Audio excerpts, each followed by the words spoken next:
Hey! You are listening to the Grumpy Guy BJJ Podcast. Hey, what's up, guys? Got to take care of a few things before we jump into this week's episode. First, our Ramping Isometrics for BJJ program. It is a 12-week program, all laid out for you. It's going to help you build strength and cardio in the fastest, safest, and most convenient way possible. This is how James and I have been training for the past year, and we love it. So we put this program together so you can just follow along, and we are certain you will see and feel the benefits that we do. It's only $15. Just go to grumpyguybjj.com, click the drop-down menu in the upper right-hand corner, and you'll find it. Next, R3. This is our K2 D3 supplement. It is a combination of those two vitamins, D3 and K2. These are two vitamins that James and I have been taking for a long time that really help us recover from hard training sessions. And for only $15 with free shipping, you get a whole month supply. I was going to pull up some studies explaining the benefits of D3 and K2, but I'm not going to insult your intelligence and pretend to be a fucking scientist. I take it. It helps me recover. That's it. So for $15, check it out. And last but certainly not least, we have partnered up with Jiu-Jitsu.com. They have a ton of awesome BJJ instructionals, and they have hooked us up with a discount code for our listeners. It's Grumpy10. So what you got to do is you go to Jiu-Jitsu.com, which is DIGITSU.com. Find the instructionals you want, throw them in a shopping cart. In the little discount code box, you type in Grumpy10, which is just GRUMPY and the number 10, 10. That's it, no spaces. Boom, you get 10% off. You're up and running. They got a nice app you can download on your phone. That way you can take your instructionals right to the gym with you, watch the technique, drill it. It's a pretty sweet setup. So once again, DIGITSU.com. Discount code Grumpy10, GRUMPY10. Simple as that. To find all this stuff I just got done talking about, go to our website, grumpyguybjj.com. Click the drop-down menu in the upper right-hand corner. There, you'll subscribe to our newsletter for podcast updates. You'll find links for the Ramping Isos program, the R3 Recovery Supplement, and then under the Programs and Products tab, you'll find a link to Jiu-Jitsu.com. And let's be honest, if you guys can't figure out how to navigate a website by now, there's nothing I can do to help you. So quit fucking around, check it out, train hard, and let's get into this week's episode. And boom. Back again. Back once again. Yes. Episode 65. This time we're all full of, what was that? Pho. Pho? Well, you didn't have pho. You No. just had a normal. I had the Korean ribs, Korean man. That's good stuff. That restaurant's not bad. Yeah, no, it's good Asian food. That was definitely better than the buffet style. Just Bucket scoop. Yeah, just opened up the fucking plastic bag and heated it up and That restaurant's pretty good. Yeah. I like pho. Pho's good soup. Pho 88. I don't know what the 88's about. I don't know. I don't know why they number them like that. All over Denver that way too. Are they? They got pho restaurants and they're all different numbers. And I have no idea what that is all about. Might be part of the Pho Restaurant Association. You get a number when you join. I guess it could be. I doubt it, though. I doubt it. No. We'll have to look into it. No. No. I never thought about it. I'm curious about it right now, but not curious enough. If we had like a producer off to the side, like, hey, Google that for us. Yeah. We do have Google. We're not Could quite ask in. it. Yeah, but then that distracts That's one of just us. good. Yeah. So then I just sit there and watch you Google something while we're on an It audio makes for based. good audio. Yeah. It makes for compelling audio. I'm sure it makes for a fucking award-winning podcast, which we already have here. So yeah, with the Boba Tea, I think that's second or third time I've had a Boba Tea. Boba Tea's you introduced me to him. I think it was when we went down to Scottsdale. It was. Yeah. And the old Steve Maxwell Steve song, Maxwell beginning seminar. of the Grumpy Guy days. It was, man, yeah. And I remember you telling me you were all hyped up on it. You're like, dude, I'm going to go get me a Boba Tea. You're so excited. I rarely see you get super excited about things. So I was like, what is this all about? That's good, man. That's because up until fairly recently, there was not a place here in Junction that had fucking Boba Tea. We had to go to the Front Range. Dude, we were in, I think it was Vegas. No. May have seen it in Vegas, but we saw it at one of the malls when we were in Anaheim. just a straight up Boba Tea shop, just like a Cinnabon fucking outlet little thing, and it was packed, dude. There were people. That's definitely It's a pretty popular deal. The hot thing going on right now. Which I was looking at it and I was like, all right, who's the first motherfucker to drop his tapioca balls in his tea and say, fuck it, I'm just gonna act like it's a thing. I'm gonna just drink it. Sell the shit out of it. Well, see, you know what I mean? Like somehow somebody either did it on purpose or it was an accident, but like somebody had the idea to start putting tapioca balls in their tea and then going, this is pretty fucking good. Let's do it. It's kind of like, I don't know, this might be a Midwestern thing or a Michigan thing. You know the Frosties at Wendy's? Mm-hmm. As a kid, a lot of us like to dip our fries in the Frosty. Did you guys ever do that? Yeah. That's a pretty good combo. That's a good combo. But they don't ever sell the Frosties already in the... Or the fries already in the Frosty. No, because it gets soggy. Yeah, they would get pretty soggy. I think you have to use it as a dipping thing. It is. It's a pretty good combo, too. Yeah. Doesn't seem like it. No. From an outside perspective, but... Somebody's first chicken and waffles. I've had that before. Not impressed at all. Really? Chicken and waffles? No.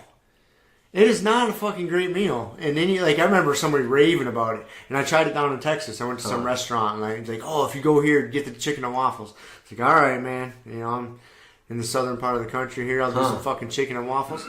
I did it. I was like, this is almost fucking terrible. This is... You may have gotten a bad iteration of it. No, how can there be a good iteration of it? It's chicken and fucking I've had it waffles. a couple times. It's not bad. It's stupid. Good. It's a dumb combination. I had one... Well, see, it depends on what they're doing with it, right? Like, if you're just straight up eating chicken and waffles, like, yeah, I guess so. How else are you supposed to do it? I don't know. You treat it like a sandwich and you get crazy with it. Like, I went to a place in Denver. Did you put syrup all over everything? Chicken and waffles? I forget what it was, man. Dude, it was like chicken and waffles, but it was... They had like different, you can have like different things that go on it and flavors and stuff. So it's fucking dumb. Somebody just threw some fried chicken on a fucking old ass, on probably a Lego or a Eggo waffle. That's the beginnings of it. And then you're like, that's what I got. I got fucking KFC and Eggos. Yeah. And they said, this is chicken and waffles. No, it was higher class than that. I mean, for chicken and waffles. Right. I was not impressed. Being a chicken and waffles expert. Not impressed at all. All right. I don't know why that. I don't know why that's a thing. You're entitled to your opinion. I didn't understand it either. I've had it, but I thought it was pretty good. A couple times I've had it. I was disappointed. I thought it was stupid. I felt like I was cheated out of that meal. I only get so many meals in my life. God damn it! I wasted one on that one. I wasted one on that one. I want it back. I was upset. Okay, so on that note, chicken and waffles. We'll remember not to take you there to the chicken waffle place. You can take me there. I'll just eat something else. Yeah, I can just have chicken. That's true. You can order chicken and waffles and just eat just one eat or the other. Eat the chicken. I want the paleo chicken and waffles. So, all right. Well, there you go. That's our interesting intro into today's episode. That's right. So, what do you got on your notes? I ain't got nothing. Notes. I know. That's what you said, man. They got nothing for you. So, I got something random. It actually just came up while we were talking. So, have you seen the dudes who like pet the sharks, the shark petters? No. They can like get them to like almost like stand, like they'll start rubbing their nose and like the sharks will get all into it and This is a real thing? It's a real thing, man. Yeah. Where'd you see this at? Well, I've seen it in a couple places, but I saw it was a Blue Planet. You know those like BBC specials or whatever. And one of the episodes was on these guys. Dude, they go hang out with like tiger sharks and like fucking bull sharks, like not nice sharks, and they're like petting them and rubbing on their nose, and the sharks are coming back, and they're like, oh, they like affection. It's like, I don't know. Seems like a bad idea. Maybe, but they seem psycho. But I was thinking, again, somebody was the first person, like the first guy who tried to make friends with a wolf. You know, the rest of the people were like, dude, you're an asshole. Like, you're fucking crazy. Do you know what those things do to us? But like somewhere, somebody like an alpha predator and like a person somehow. So I'm watching these guys with these sharks, and I'm wondering, and like, dude, 100 years, are we gonna have like pet sharks that we're like, and we're all, or maybe not, but you know what I mean? I don't know. It was just a weird, random fucking. I can see that being extrapolated out, being that all dogs came from wolves. And at one point in time, somebody said, "Hey, let's not kill this wolf. Let's throw it some meat. And if it's full, maybe it won't try to eat us." And they're like, "Oh, this wolf's not bad to have around." That wolf kept getting fed, so it eventually kind of became a pet-like. Well, yeah. You know, so now you're thinking it could happen with a shark.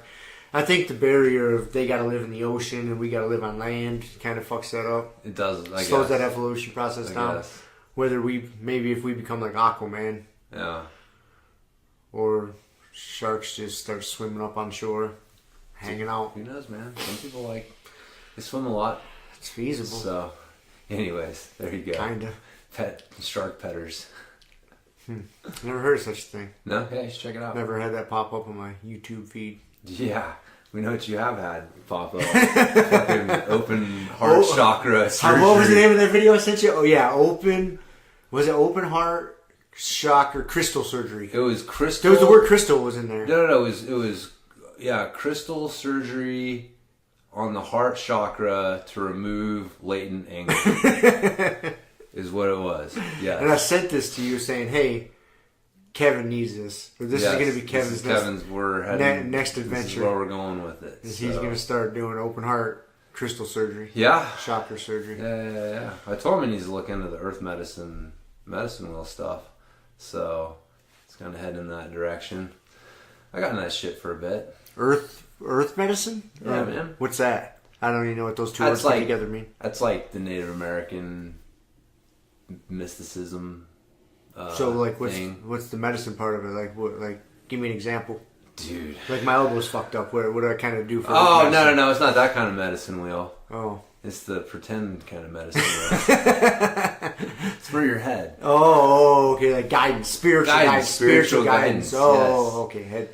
Or the earth medicine and medicine wheel and all that stuff. Yeah.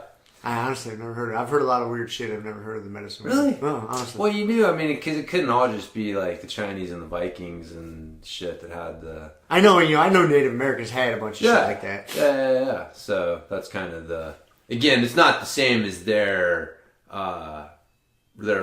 religion, so to speak. I thought the Native Americans had a religion. It's not how it worked, but I know that. But what I mean is like it's more of like your new age crystals and energy shit interpreted through Native American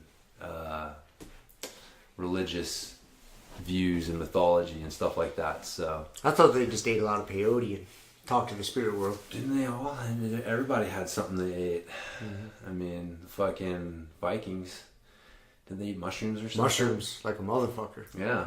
From the things I've read, they ate quite a few mushrooms. They went into battle all fucked up on mushrooms quite a bit. Yeah. That's badass.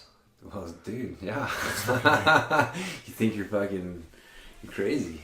Or you are crazy. You are crazy. That's pretty special to eat a whole bunch of mushrooms and then just go start swinging your battle axe. It's fucking deep, dude. It is. The Vikings are badass, man. Yeah. After they cast their runes, though. Fuck those runes. They're eating mushrooms and swinging battle axes. Dude, that's the secret. That's how I look at it. Yeah. Yeah. Well, anyways. So, there you go. Open heart. Chakra surgery. Crystal surgery. It was interesting. But, dude, like I always say, if you give someone a handful of magic beans and they believe they're fucking magic beans, like, good luck convincing them they're not magic beans. Like, they're not doing something. You know, if you believe that going through that, and usually, that's how funny, man. It's like if you want to call it placebo effect, like, who the fuck cares? It still works. It still does something. But, like, I guarantee you that lady in that video, as much as we want to laugh at it, like, she committed the time and she committed the money. And I guarantee you, if you talk to her, she's convinced that fucking had an effect.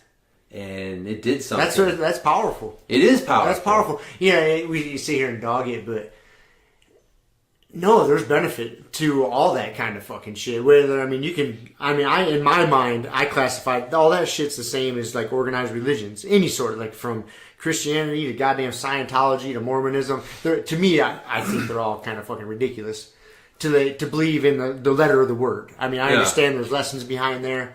But whatever, I don't give a fuck to what level you believe it. If you believe it and it provides some value to your life, like, I don't give a shit, man. Like, more power to people. Yeah. And some of it may seem really obscure, but if someone's really into it and it fucking helps steer them, they're benefiting from run with it, man. Yeah, as long as it's not hurting them or that's not hurting you or hurting anybody else. Like, run with it, man. Everybody finds these little weird little things and it works for them. Like, fuck it, man. Yeah. Have at it. Fuck it, man. I don't know. I think that the things manifest themselves in a lot of different ways, and I'm certainly not gonna argue. I mean, dude, if you found guidance through the Bible or you found guidance through the fucking I Ching, you know what I mean? It's like, who cares, dude? Who cares? If it spoke to you and it gave you guidance and you were able to make a better decision, based on what you got from it, then fucking who cares? Like, I'm not gonna sit here and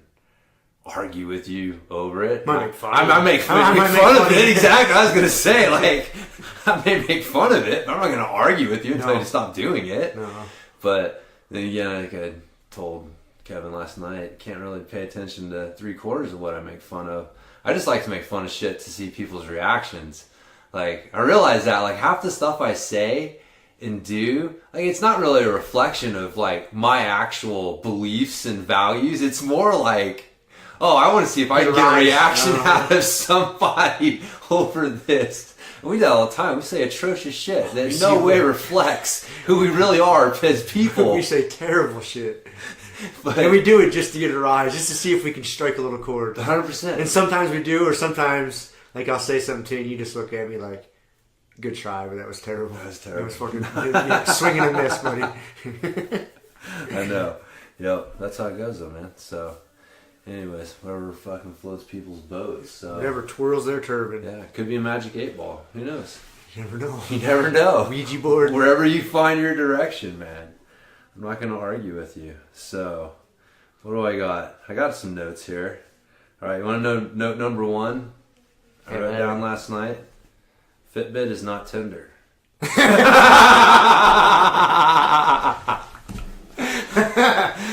Fitbit is not Tinder. That was the very first note you wrote down. Yeah, I wrote this down last night, and then we talked about it more today. And I how do you know it's not? I bet you there's been people that have hooked up, dude, via Fitbit. Well, see, what we were. I would speculate there is. No. This is funny. I told you this is funny, man. This is actually a lot of fun because it gives Kelly and I something to do. We get to cyber stalk you because you don't leave much of a digital footprint, you know. Mm-hmm. So it's not like it's real easy to find stuff to make fun of you about when you're not around. And so, I do plenty of that when I am around, though. I give you guys plenty of fuel. Yeah. But, there's just the speculation and the innuendo. Like, it's fun, you know? The mystery. Who is this? So, like, it all started with, so you joined Fitbit, and then... I got friends on Fitbit. I think I actually started because I friended you. You were my first official friend on Fitbit. Yeah, I started friending people. Because at first I was like, I ain't friending anyone. And then I'm like, all right, I'll friend Rob. And then I looked and I saw, like, oh, when I look at Rob's profile, I can see how many friends he has and then see who they are. And so I look and I'm like, he has 4 friends. That's more than just me and Shiloh and Kiel. Like, who's his 4th friend? And I look and it's Shonda or some girl. And I'm like, who the fuck is Shonda? So I started digging into it a little bit and I'm like, oh shit, what is going on here, man? Like, who is, like, and then I'm like, oh man, he's... All right, that's where we were talking. Like, man, you know what? On the Fitbit platform, like, Rob's a Mac Daddy. That motherfucker averages like 40,000 steps a day or 30,000 or whatever it is. And that's when I was like, dude, you're like fucking step rich. You're the fucking stepdaddy on Fitbit, man. Like, you're probably attracting girls are looking at you going like, damn, 30,000 steps. And I don't know if I want to be his friend. I don't know if it holds that kind of cachet in the Fitbit world. I think people are looking at it differently. Then we look at it, you've got like 34 friends. I'm up to 35 now. And 3/4 of them are girls. Yeah. And I'm just so you got me going down the path of the challenges. I wasn't really privy to like the Fitbit challenges. Right. And then the first one I did was like with you and your family. And then somebody said that Shonda chick, whoever the fuck she is, sent me, I don't know, because there's different groups, different communities. Yeah. And so I was like, I just started clicking on all these communities. Like, okay, I'll just join them. I don't know what the fuck they are. I'll just see what happens. I started joining these communities. And then all of a sudden I started getting requests for challenges. And I'm like, well, I'm going to kill these fools. I'm going to make them feel bad. I'm going to make them feel bad about themselves. And you know what I mean? Like, I'm getting like fucking 50,000 steps a day, you know, on a regular from my work days. And so I thought that. So, but these people that were like inviting me to these challenges, some of these fucking psychos are putting me to shame. Like, I got people I fucking can't keep up with. And so it kind of looks like, for the most part, like the people that were inviting me to challenges, these fuckers are getting a crazy amount of steps too. And so I think, you know, they're trying to challenge themselves. So they find some other psycho on there who's getting 30, 40, averaging like 30 or 40,000 steps a day. They're like, oh, okay, so I got to try to beat this guy. Let's invite him to the challenge. And so I think that's kind of the rhythm. What's going on? I think that's what because that's what I did. So like I accepted a challenge, and then I seen these other fucking nut jobs in there. You know, I'm getting 30, 40,000 steps a day easy. And then I'm like in 5th place. I'm like, holy fuck. Like, you know, there's this one dude in there that's like 75 years old, just crushing it. I'm like, what is... I think this guy's just got dementia and he's just walking in circles all day. Old folks home, but he's killing it. And so I was like, wow. Then the light bulb, I was like, oh, this is kind of fucking cool. So like then I created a challenge and I go through and I find people that are just getting fucking thousands of steps. I was like, all right, let's invite this person, this person, this person. And so then it just kind of ups the ante. I think that's the system I kind of see going on. That's what you see going on. I think. All right. Well, we just noticed you changed your profile picture from that creeper picture to your dog. To my dog. And you had a bunch of girls that you were friends with on Fitbit.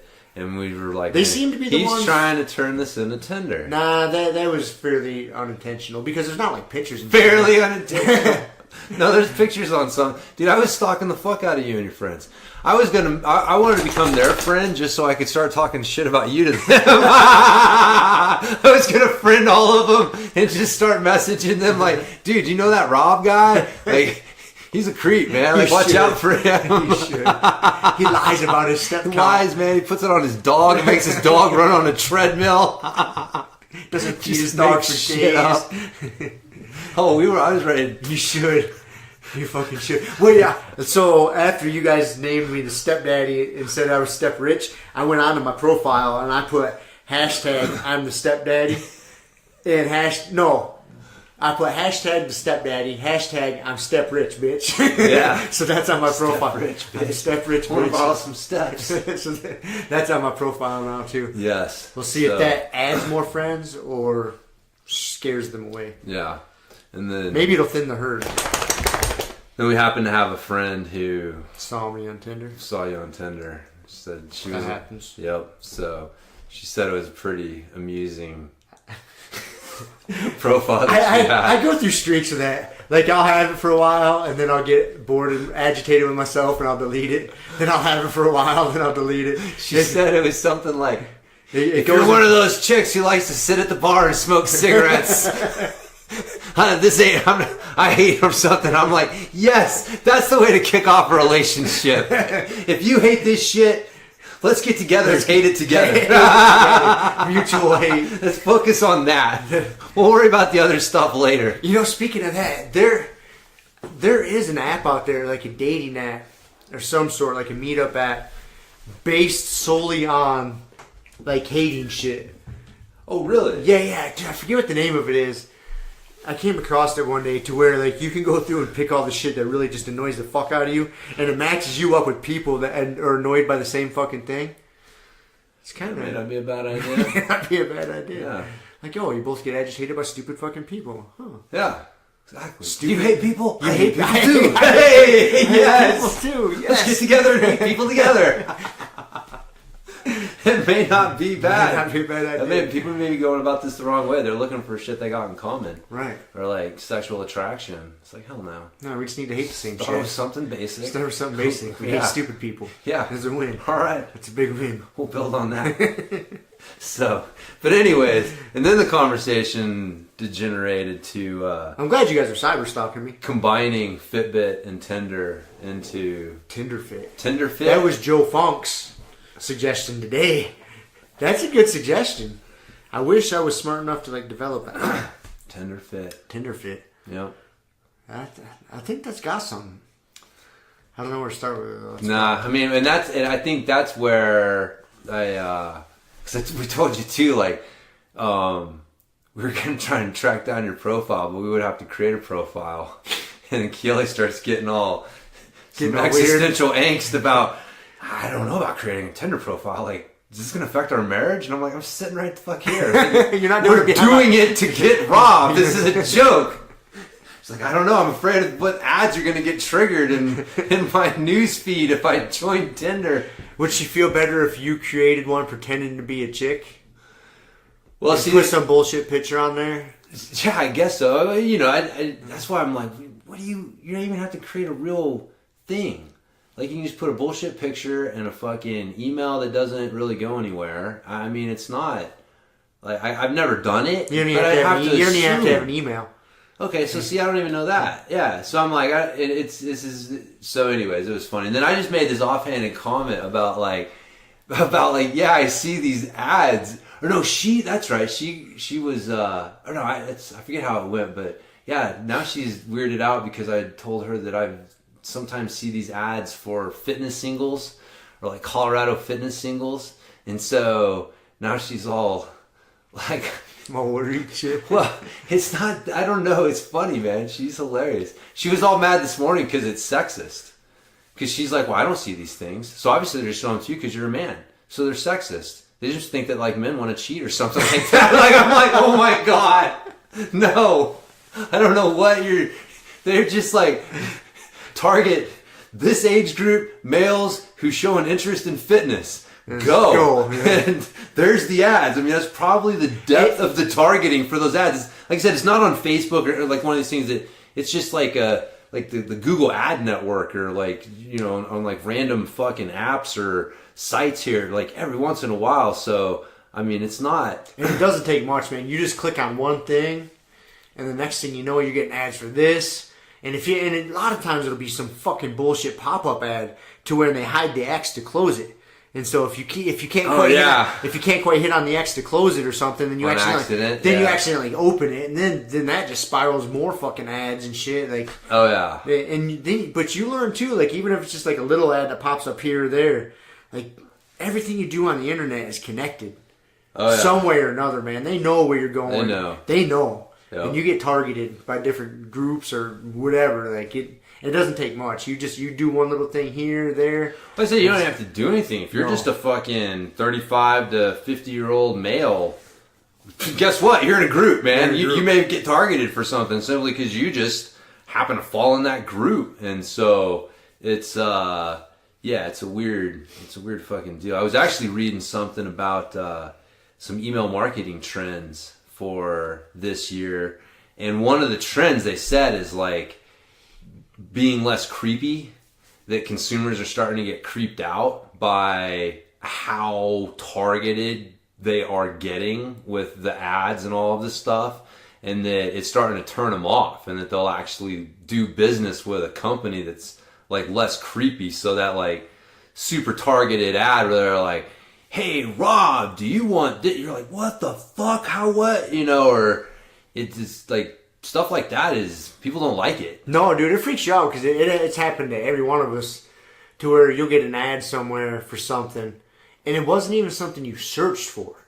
It's something you just happen to be talking about, and a lot of it I think is coincidence, or maybe somehow it's listening to you, but it's coincidence, and just because you fall into that demographic, you know, age, location, whatever it is. But you happen to just be talking with your buddy one day, and then the next day or two, something pops up in your feed. Like, how in the fuck did they know I was talking about that? What was going on? What was going on? Like, it freaks you out.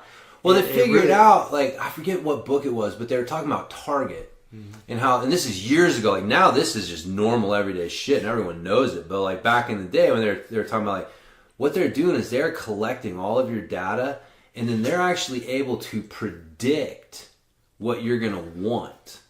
And they'll start sending you ads, and you know, this is before the internet, so they were the fucking mailers, and they would have different mailers for different. They weren't the same for everyone, and they would start trying to predict what you wanted based on what you had bought. I remember one of the examples they had was like a dude got all pissed off, and I could contact him somehow, and was like, why are you sending me these mailers with stuff for baby stuff?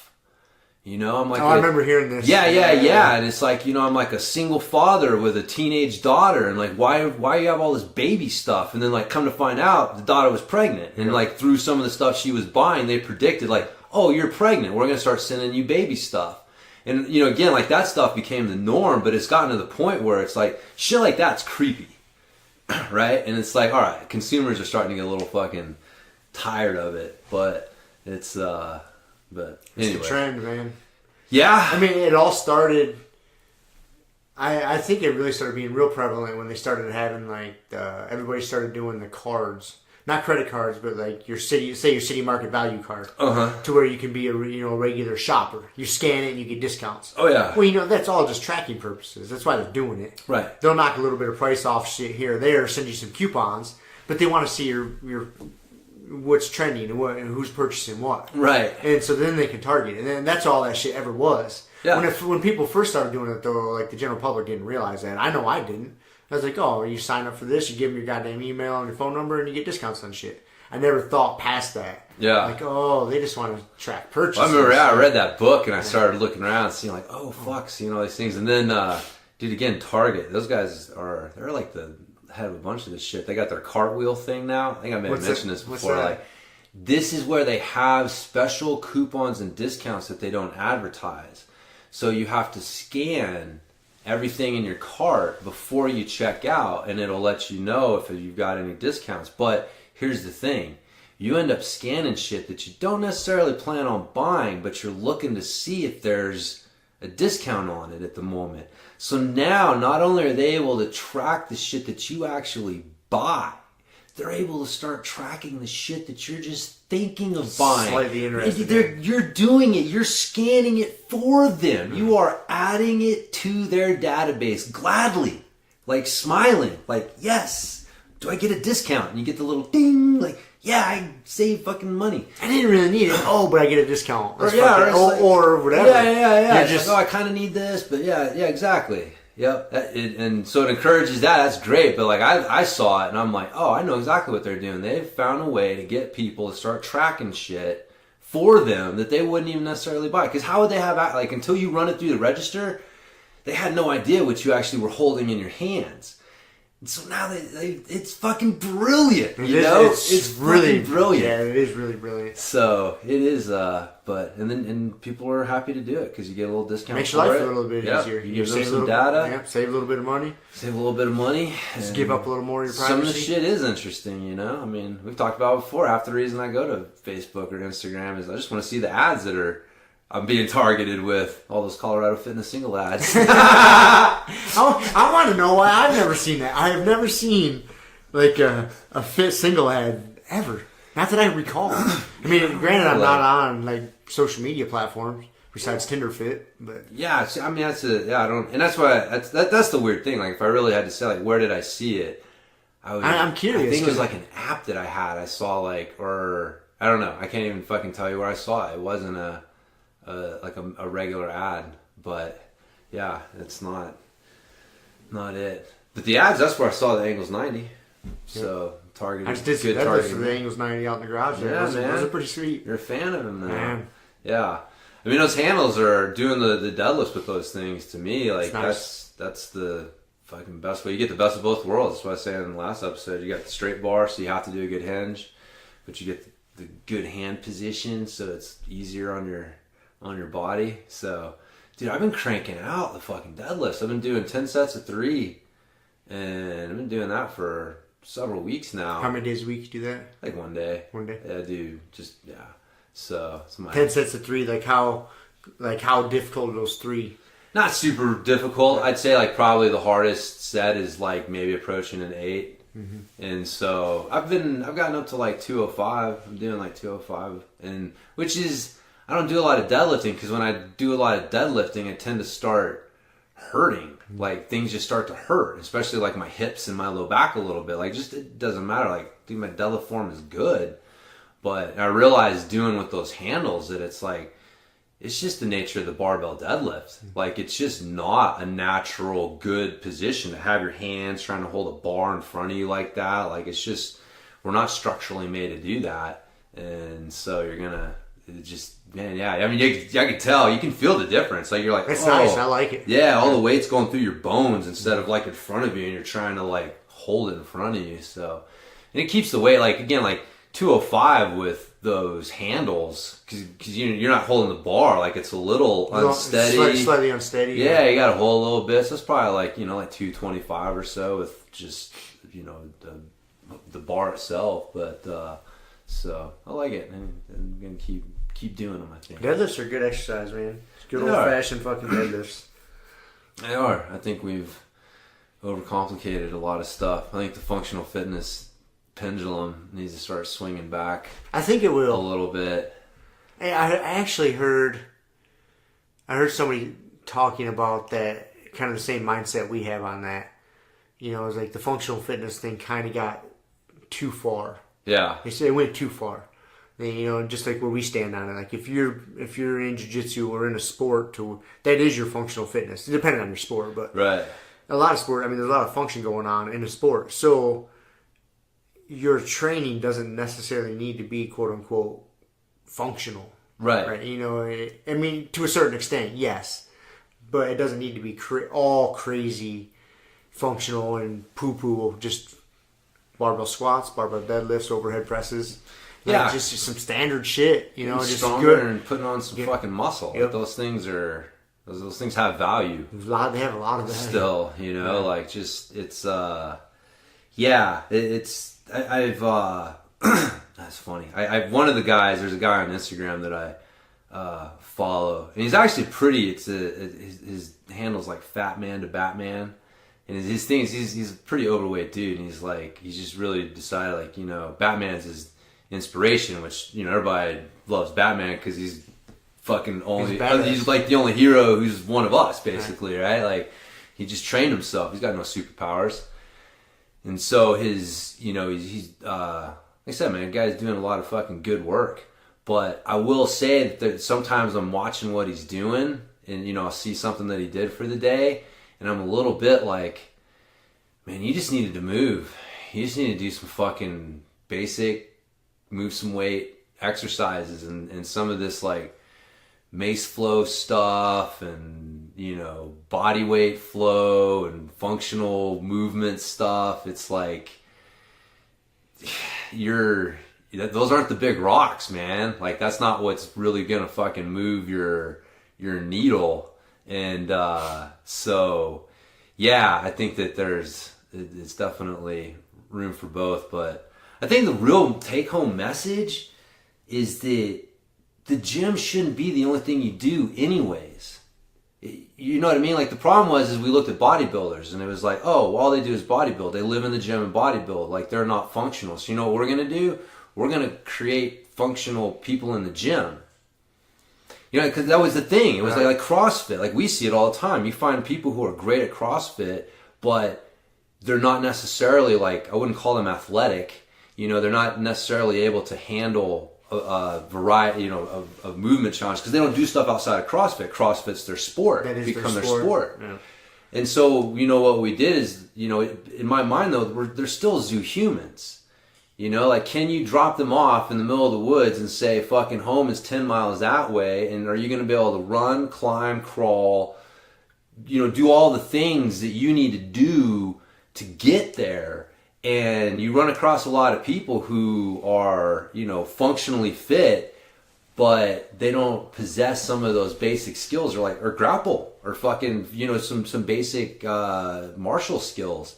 Dude, we see that all the time. Super fit dudes come in to wrestle and find out, like, oh, fuck, like, there's a whole nother universe that I never knew existed. I thought I was a badass in the gym.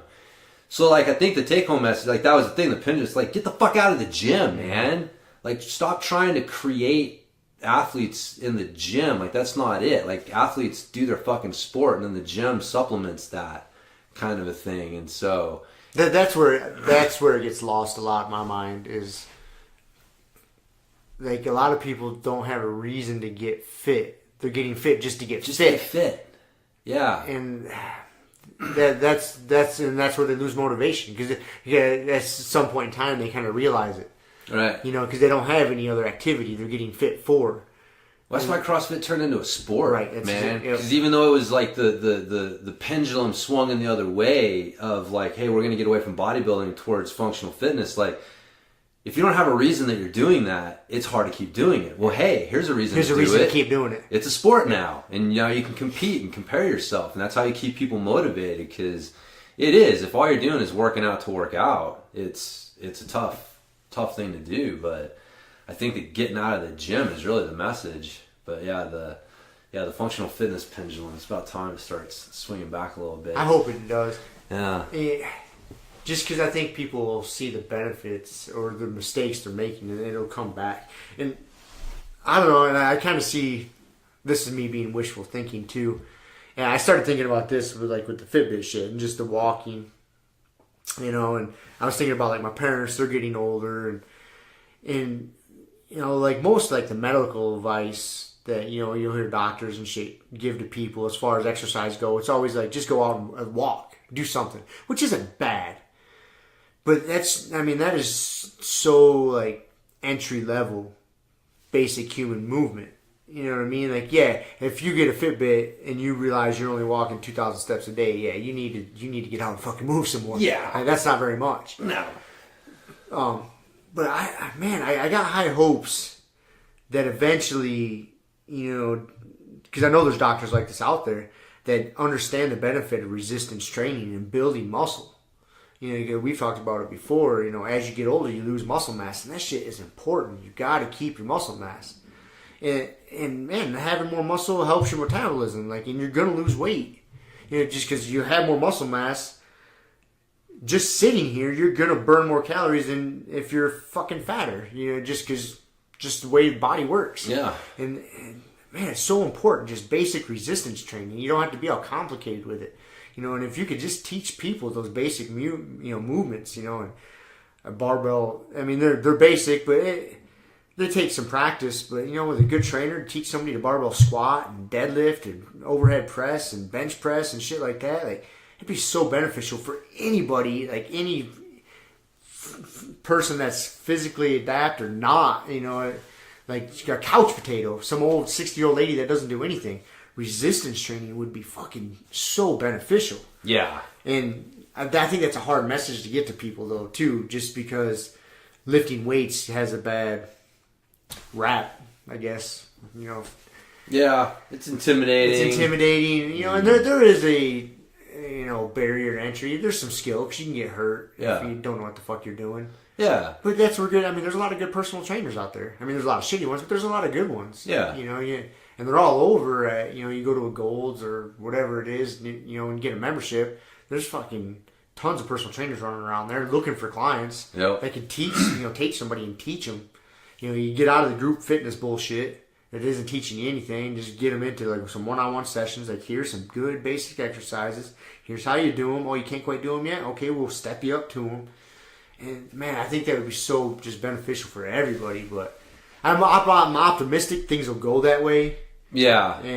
But strength training's definitely got more popular. And I'm hoping it has got more popular, but I hope it continues to get more popular. I think it will. And I think it helps too for like the older women, the older generation too, or even just women in general, because I think this is a good thing CrossFit did, is they're showing that it's okay for a woman to have muscle. I think that was the old kind of thought process that women used to think like, well, I don't want to go lift weights because I'm going to get bulky and big. Yeah. Like, no.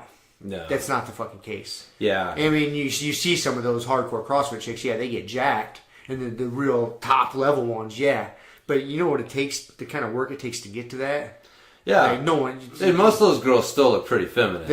Nobody's confusing them for fucking some bodybuilder chick. Right.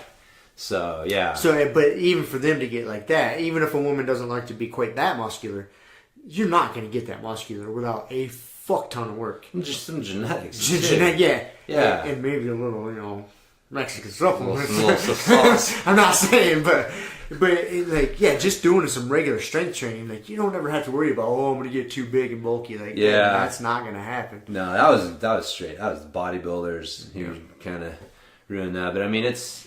I think that's going away a little bit. Yeah, for sure. I really do. No, it's been. I think that's one of the things. I think that like we poo-poo on CrossFit and stuff, but there's a lot of good shit that has come from it. A lot.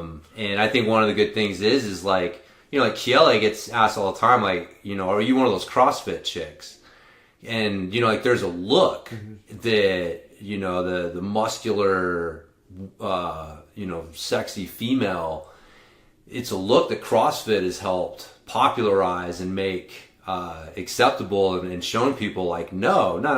This is what a girl who works out can look like. Like, you're not going to look like, the freaking bodybuilder chick. So, I think it's definitely made it more acceptable for girls to lift weights and put some muscle on and move some stuff. So, which is great because, like you said, man, that's the best thing that you can do. Like, resistance training is super important. Like, aerobic stuff is important, but I think one of the reasons that the trend's going to continue is that there's science, right? Like, that was the problem. Like, people forget, man, that like science can only test what they can measure. And so a lot of sports science is really just a history of testing. And one of the first things that they could test was VO2 max. Like, why is VO2 max the holy grail of fitness training? Is it really the most important thing? Blah, blah, blah. Again, it's not that it's not important, but like, there's really never been any like straight correlation between, you have this VO2 max and this is going to be your performance, right? It's one of many variables that go into somebody's performance. But why is it this holy grail?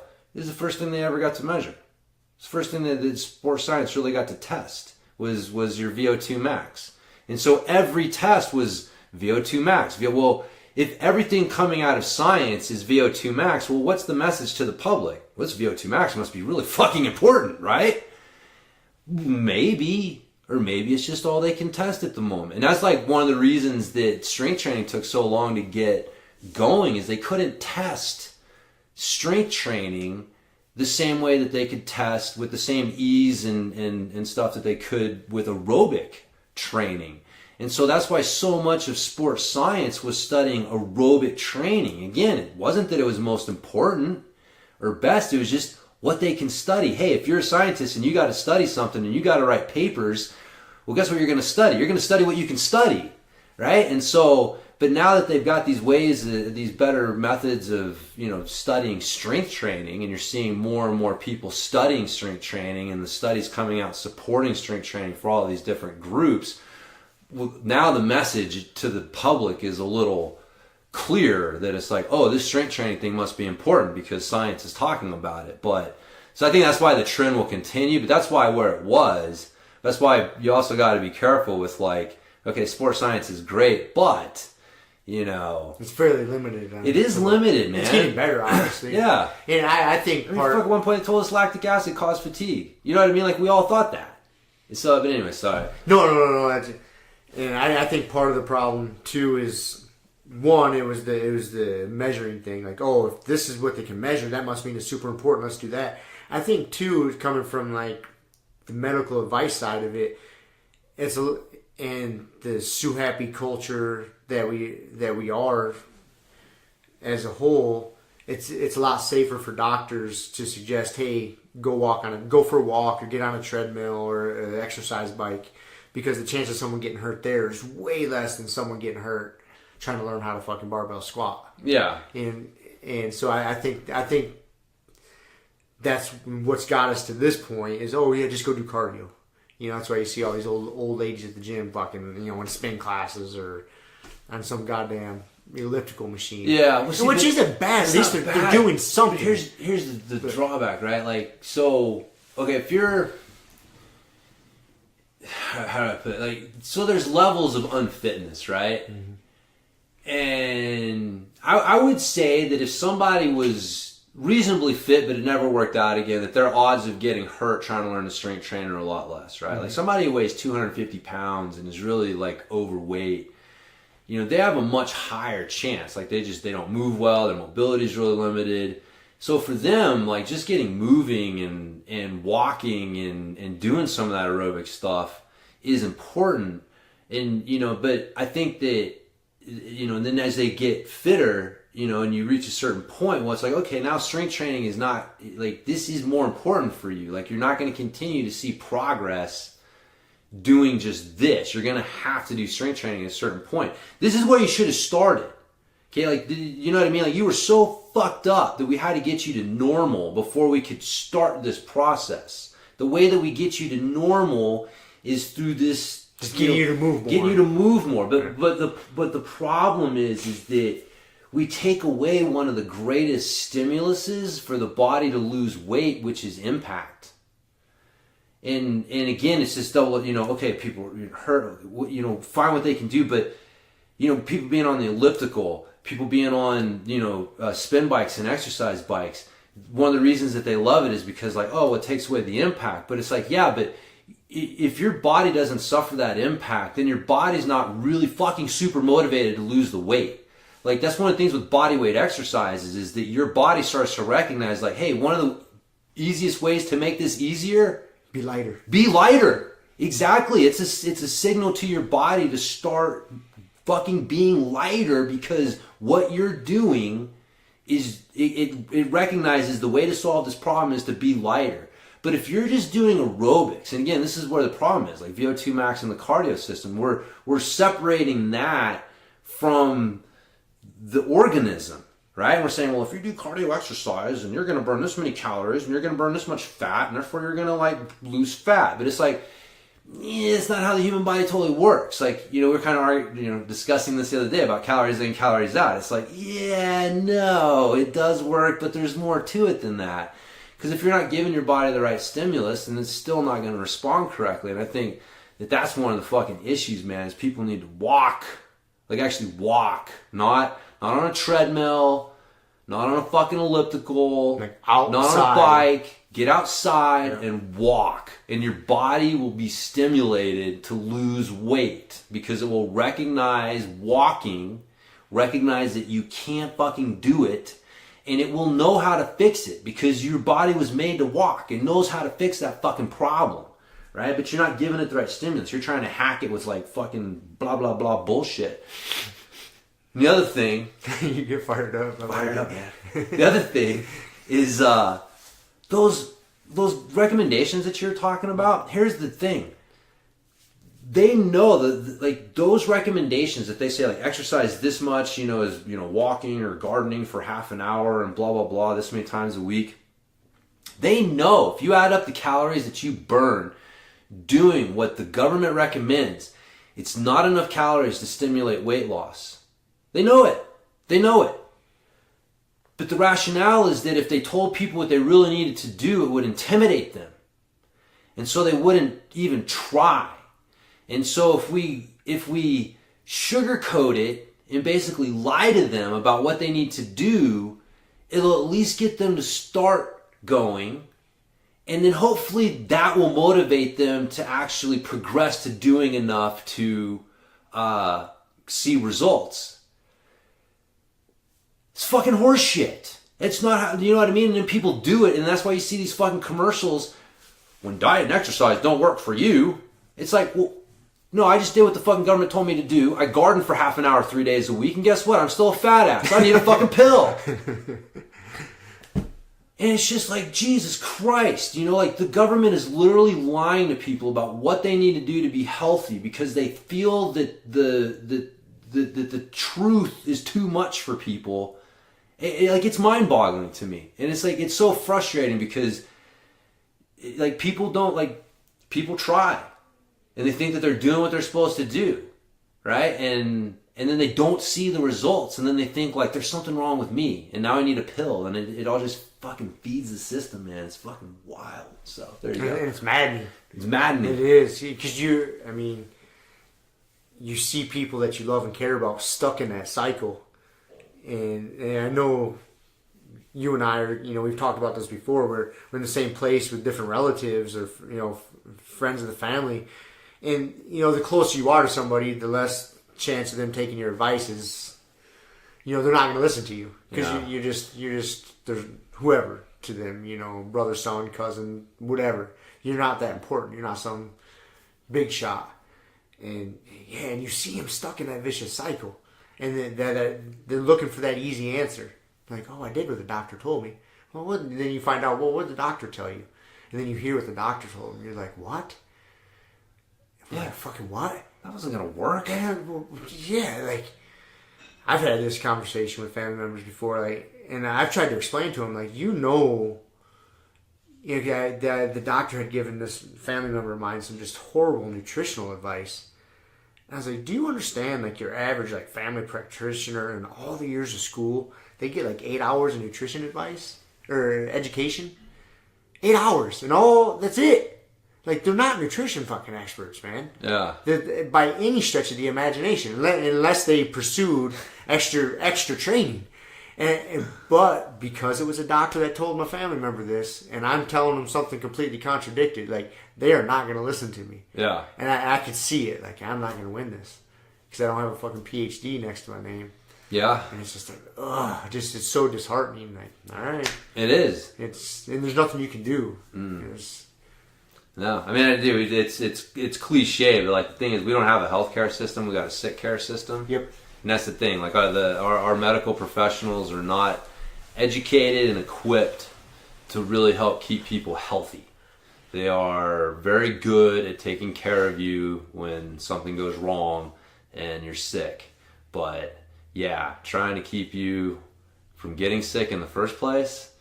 That's not in the wheelhouse. Kind of goes against their, you know, you don't really get paid as much. The business plan. The business model doesn't work. And again, I don't think this is conscious, right? Like, This is not, but you can't help. But if you know, it's like personal trainers on some level. Like, does a personal trainer really want you to ever achieve your goals? Well, then you're going to go. You know what I mean? So there's always this like, well, your goals and my goals may be a little conflicting. Like, I don't ever want to see you. And you want to see me as much as you can. So, you know, you just got to keep that in mind sometimes. But, yeah, it's frustrating. But anyways, if people did jiu-jitsu, they wouldn't have to worry about it as much. Nope. Takes care of a lot of that shit. Takes care of a lot of those problems. It does, man. Yeah. Get your functional movement. Yeah, your fucking weight loss. Resistance training. Yeah. I still am like, I've never seen people's bodies change the way that I've seen jiu-jitsu change them. It's like I think you could come in and try to not lose weight if you're overweight, and good luck. Like, it's your body recognizes, I need to fucking lose weight. I can't move. I'm laying on the ground. This sucks. I'm like a beached whale. This is no good. Turtle upside down. Yeah. Little legs fucking flailing. Like, I can't get up. I can't get up. So yeah. So anyways. All right. That was an interesting rant. I know. Not sure how we got there, but we got way off on the fucking side tangent there. So, I don't know. I had two little notes. One, I think I mentioned this earlier to you. I don't think this is like a big subject, but just kind of want to get your thoughts on it. We were talking about how Gordon Ryan had been in an interview, and somebody had asked him if Danaher had competed. And he said no, but he, you know, was a bouncer for 20 years, and that's, you know, more impressive or something like that, or like a better show of skill than competition.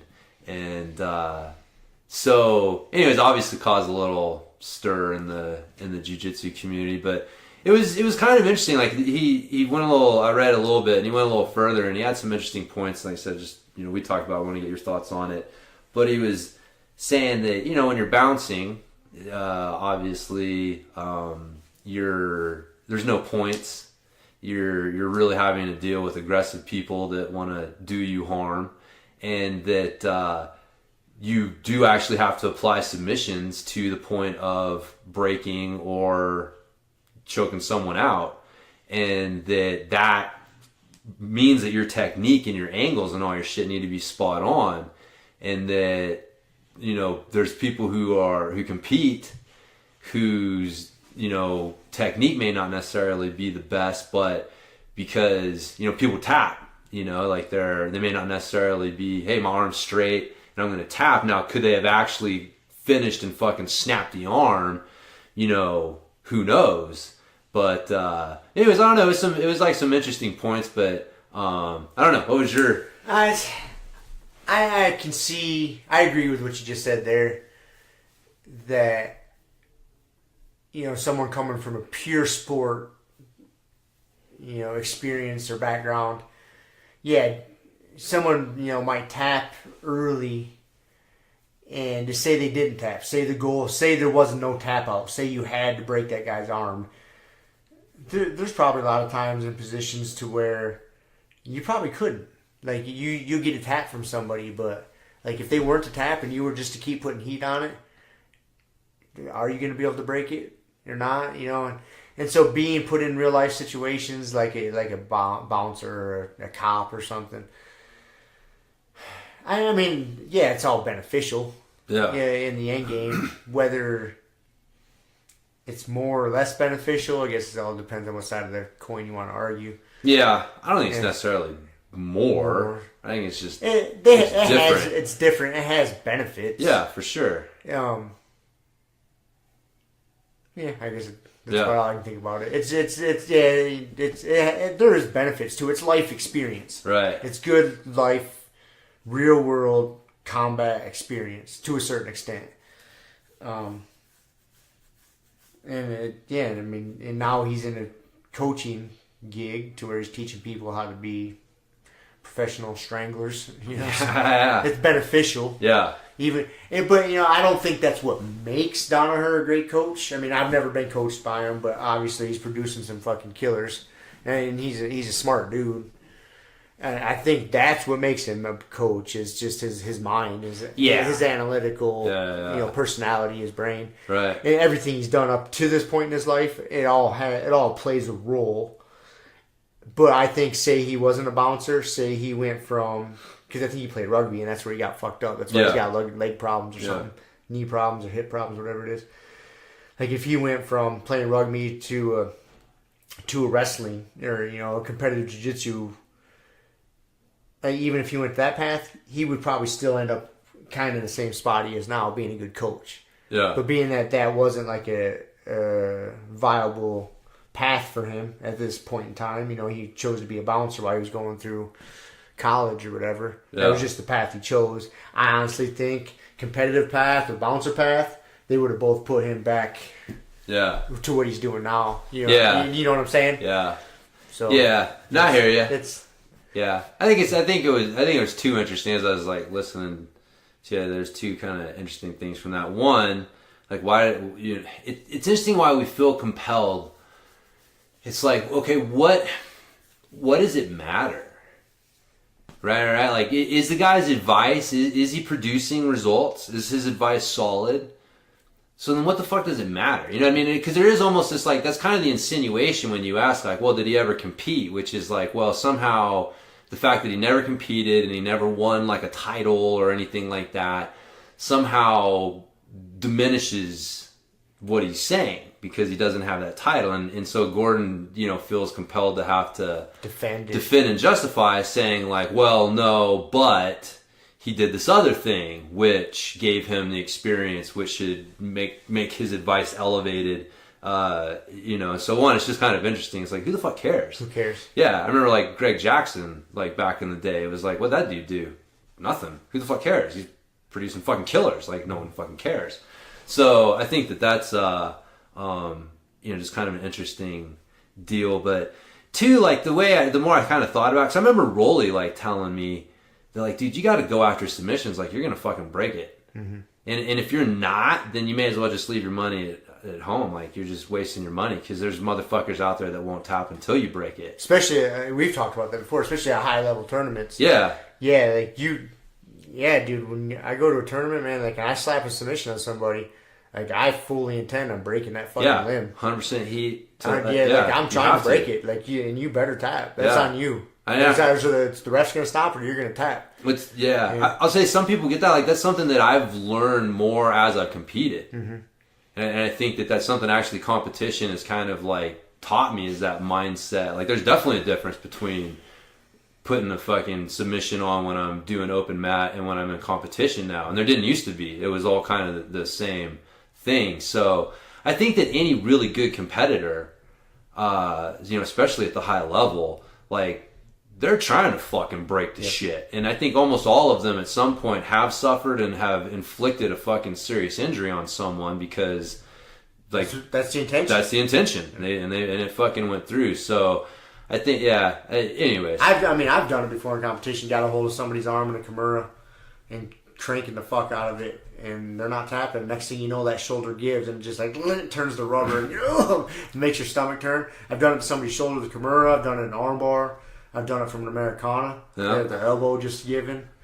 And it's a nasty feeling, but it's part of the game. Yeah. So, but I think the more important point is why do you, it's just, I think it's just ego.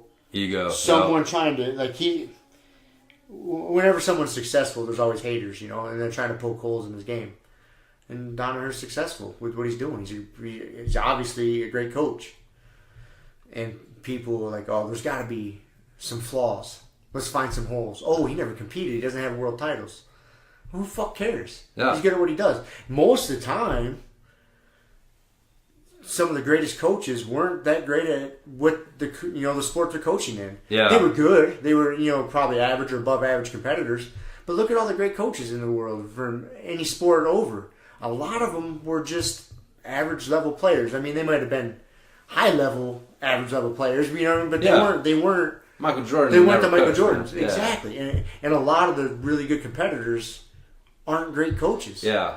Because they're just so fucking natural. They don't really we've talked about this before, like, you gotta be so focused on yourself too. Yep. Like, some of the best dudes out there, gals out there, it doesn't mean they're great coaches. Yeah. Just because they got 1 million world titles doesn't mean they're going to be able to impart that wisdom on you. No. It doesn't even really mean that they know what the fuck. It doesn't matter. Like, you don't need to know. No. Yeah, like, being a coach and being able to break things down on that level, it's a completely different skill set than being a great competitor. Whole completely different skill set. Yeah, so it's it's just haters trying to find a flaw. I know. But it was just funny. I was like, that's an interesting take. And then the more I thought about it, I was like, he's got some interesting points, but I do think he's just kind of generalizing shit a little bit, and some of that is just the ego. I think that he would have been, we're just sitting here picking apart his answer, but he probably just would have been better off saying, like, he's a great coach. Yeah. What else do I need to fucking say about that? Who the fuck cares? Yep. I'm winning the fuck out of shit. Look how many people coming out of his camp. We're killing people. Yep. What does it matter? Yep. He's weird. He wears his rash guard everywhere. And he's teaching us how to kill people. That's right. That's all you need to know. That's all you need to fucking know, man. That's all you need to know, man. Sweet. All right. So last thing I got is I thought it might be an interesting or a good time to just touch on a subject that, again, I know we've talked about before, but I think it's a little apropos. What's that word mean? Like, I've heard it before. I believe that it means like good time to talk about it, like, or appropriate time. I was gonna pretend I knew what it means because I think like the way you used it in that context, it seems appropriate, and I'm pretty sure I understood the meaning. But then I thought to myself, like, I really don't know what that word means. Like, it came out of my mouth. I'm like, why am I saying this? I really just meant to say, like, this would be a good time to talk about it. And then I'm, like, listening to myself, like, apropos. And I'm like, what did I say? And then you call me on it, too. You're like, what does that word mean, James? I was trying to think of, like, what is the Webster's dictionary version of that word? And I couldn't tell you. Anyways, I didn't mean to put you on blast. No. It's all right. That's for you fucking being on my back for 4.5 minutes today. Pissing me the fuck off. Man, I don't get there very often, brother. I was like, I am hanging on. I'm going to enjoy it back here. I was very apropos about that position. I don't think that's the right way to use it. Is that the right way to use it? No. Right. That's all right. We'll keep slaughtering fucking We'll find the word. Is it even really the English language, too? I have no idea. It's part of the English language because we use it as part of it, but it's not English. It sounds French. It does sound French. So, anyways, the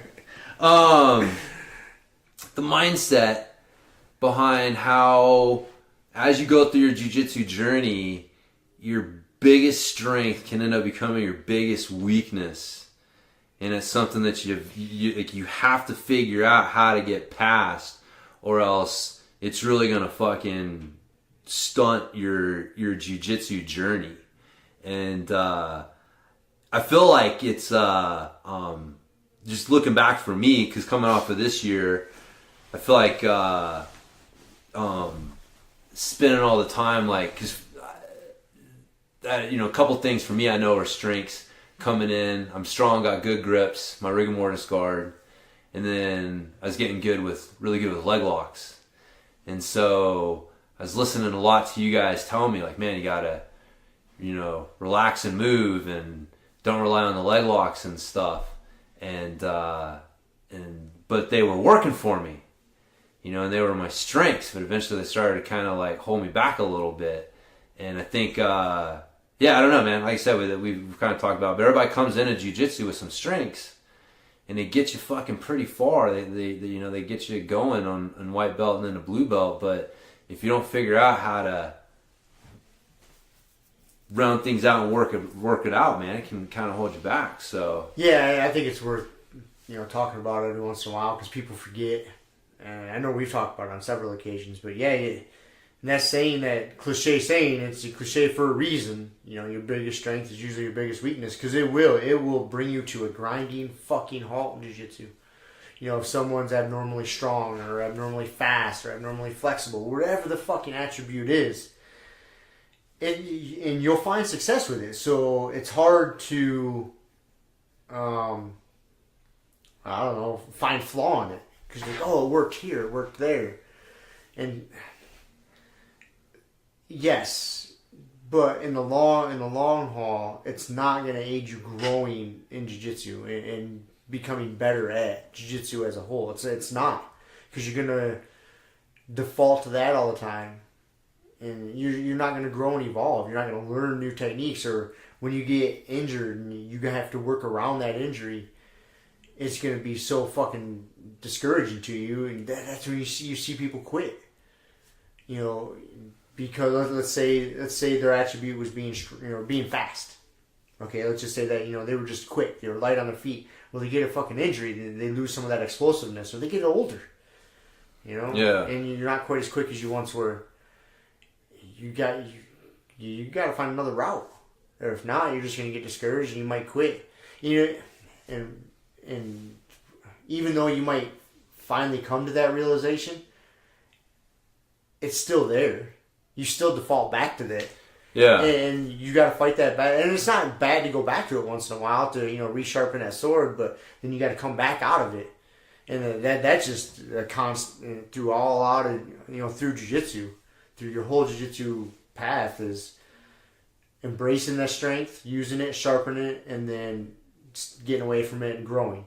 And then coming back to it, sharpening it, and coming away from it and growing. I think that's just part of the flow. Yeah, but dude, I see it all the time. I've been in jiu-jitsu for a long fucking time. I've come across a lot of really natural athletes, in some way, shape, or form. And it almost always levels out come purple, brown belt time, for sure. Just those physical attributes. And unless someone's real freakish. But it does. And then by the time you get to black belt, you still have physical freaks, and obviously they're just always going to have a slight advantage. But that shit stops making less of a difference. It'll get you through white belt. It'll get you through blue belt. You'll be slaughtering tournaments. Guess what? Come purple belt, it's not so special anymore. Because by purple belt, most of the people you're going to come across have seen everything you're doing. Yeah. I've seen this before. I've seen some young dude that can wrestle his fucking ass off. I've seen some athlete that's strong. I've seen some dude with a ridiculous gas tank. I've seen all these things before. Okay, at white and blue belt, they're kind of a part of their trick, so to speak, to your training partners or competitors. But by the time someone hits purple belt and they've got enough time on the mat, purple and brown belt, it's like you can start picking those people out. You see them. They come into your gym like, oh, that dude's pretty fit. He's probably like this. Oh, yeah, I was right. Oh, I see. You see him warming up. Like, okay, I know what to expect from this guy. You start learning all the little tells. Yeah. The poker face isn't so good. You can pick it out. Yeah, and we all have them. But they are gonna stunt your growth if you're not willing to push those aside and fucking grow. It's the game. Yeah, no, for sure. I think too, besides like physical attributes, like positional stuff too. Like someone can get really good at a position, and then just like use it all the time, and and then that goes hand in hand, because lots of times if you get really good at a position, it's because of the physical attribute that goes along with aids it. Yep. Right, so it makes it a really comfortable or familiar position, and you get success with it a couple of times. So then you're like, oh, that's my position. That's great. Get good at it, but move the fuck on. Yeah. If you want to be a well-rounded jiu-jitsu person and keep at this for a long time, you got to learn all areas of it. Yeah. Yeah. If not, it's just boring as fuck too. It makes it so much more fun. Yeah. Yeah. I mean, you got to take your ass whoopings on the way. Like when you're trying to work a new position, it's not fun, man. Most days your ego is just going to take an assault. Not only are you going to get abused physically, but then you're going to be abused mentally, because you're going to just get your fucking ass whooped. And you just got to deal with it, dude. Yeah. It's just part of the game. Yeah. But I think a lot of people aren't willing to do that. Yeah, that is part of the one of the hard things with trying to realize, like, oh, I'm letting this hold me back is, well, why? Like, why are you hanging on to this so tightly? And usually it's because, like, you don't want to tap, you don't want to quote unquote lose, and so you just keep defaulting back to it. But it's there's a little bit of an ego thing there, and I think it's not. I think it's more than a little bit of an ego thing. I think it's a lot of an ego thing. It is, yeah, and I think too, because this is something I recently went through, and it was an interesting realization. Because man, you guys, I mean, you remember, man, like there was some very fucking frustrating moments for me with this, like, quit doing that leg lock bullshit, get up and pass, and I'm just. It took me so fucking long to really wrap my mind around exactly what you guys were saying. I think part of the thing, though, is like I always had faith. I always had faith, like, okay, I trust Rob and Kevin. Like, I may be frustrated. I may not fucking see what they're seeing. I may not, but I trust them that they're going to, so even if I don't know exactly why, I still need to try to listen to them and implement what they're saying. But it's frustrating when you've got reality kind of telling you one thing, and then you got your coaches telling you another thing. And by reality, I mean like your reality. Your reality as far as like how you view your success when rolling.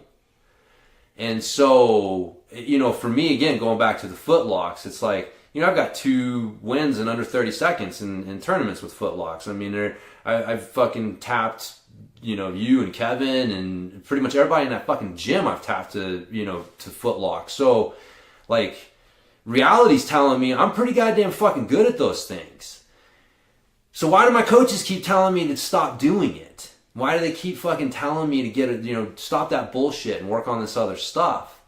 And it was as I started to like progress and you get into like that, like you said, like the purple belt and that level. And I start running into people and they're like, I've seen this footlock bullshit before. And now I know how to defend it. Now what do you got? And it's like, oh, nothing. And it's like, okay, well, I got a lot of stuff extra here. And it's like, that's when I started realizing, it's like you're saying, like eventually you're gonna come across someone who has seen what you're doing, who knows how to shut down your A game. And if you got nothing else to fall back on, you're fucked. And so you have to have something else, even if that something else is simply to make them start thinking about that something else so you can go back to your A game. Exactly. And I think that's the thing where a lot of people miss. It's like, man, don't abandon your A game. No, don't. Yeah, and I think you're right. And that it is frustrating when you have success and your reality is telling you different than what your coach's reality is, as he sees and he's telling you. It is frustrating and hard to come to terms with, but you got to understand your coach is telling you that for a reason.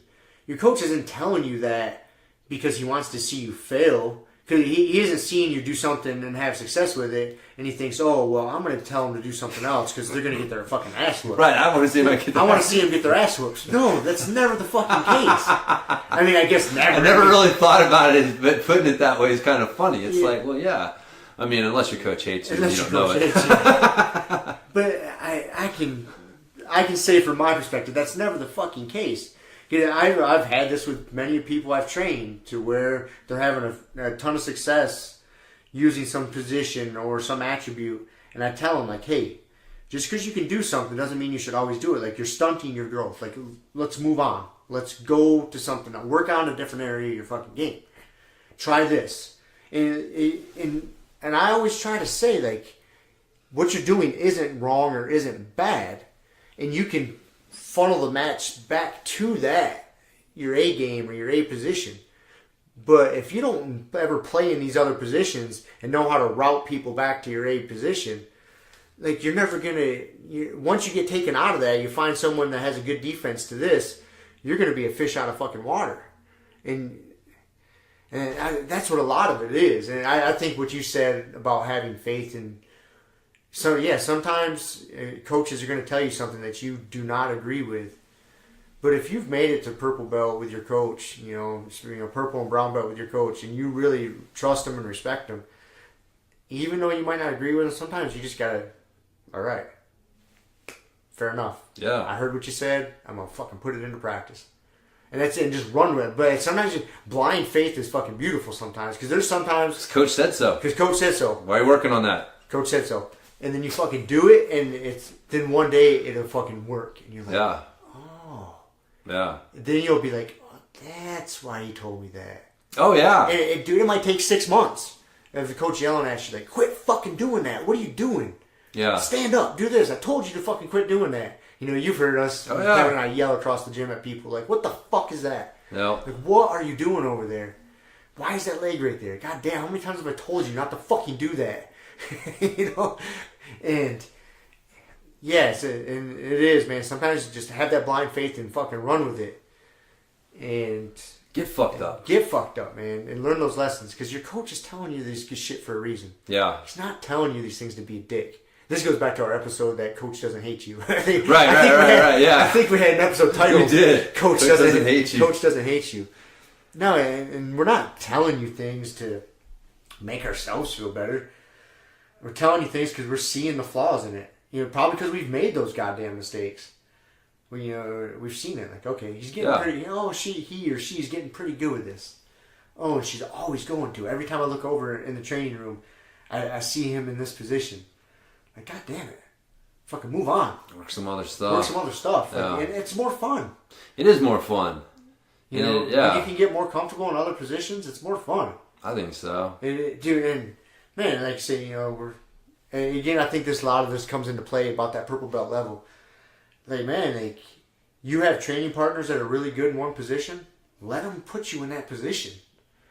If you don't know, like, how to get yourself out of your A game, and just start there. Like, oh, you got somebody that's really good at being on your back? Guess what? Start on my fucking back. You got somebody that's really good at side control? All right. You start at side control. Let's go. Yeah. And that'll take you out of it. Then you got to deal with that. Then you might be able to escape and then put them in your A game. But that's fine. At least you had to work there. You didn't just fucking slap hands and run right into your A game. Yeah. So. Yeah. Man, it's a tough thing, man. I totally understand that. Because there's still times Kevin tells me shit and I get frustrated. He said something to me today, something what I was doing, and he pointed it out to me.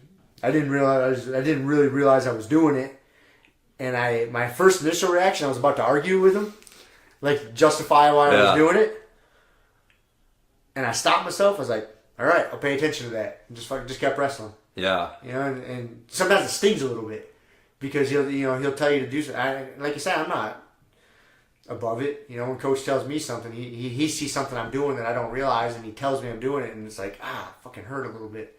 Like, fuck you, I know better. So I know that mindset. I'm not above that mindset. I still hear it, but most of the time it's just best off to be like, noted. Let's go on. Yeah, it really is. Yeah.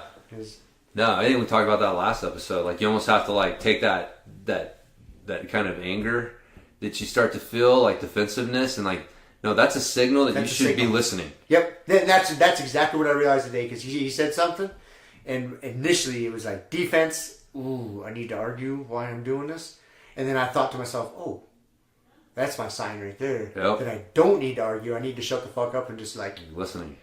Thank you, coach. Please Yeah. continue to strangle me. Yeah, that's such a powerful thing, man, It to is. be able to make that mental shift, because no one likes to be criticized. No one likes to be told, like, quit doing that shit, you know, whatever it is. Like, your initial reaction is going to be like, fuck you.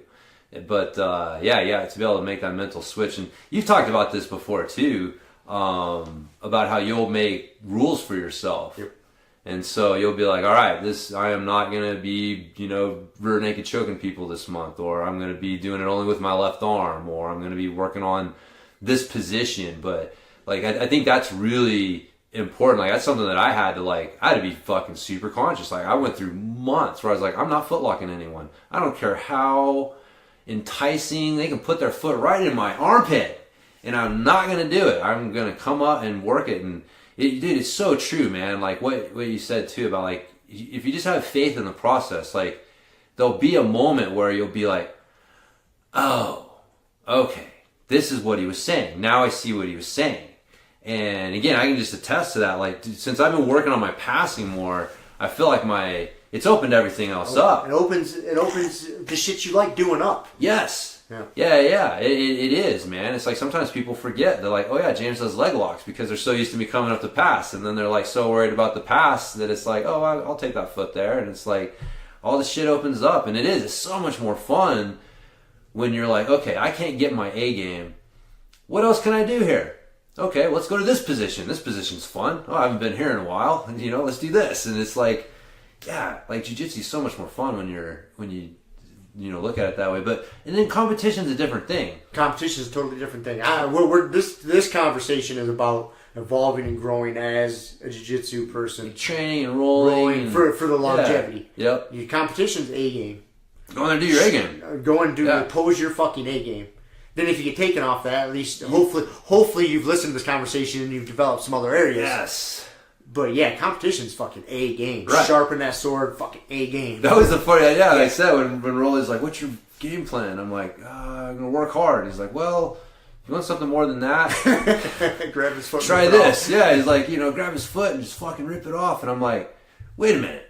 So everything that you guys have been telling me not to do for the last year, you're telling me to do? Yeah. And they're like, well, fuck yeah, it's your A game, man. This is competition. You go back to that shit. And it's like, oh, okay.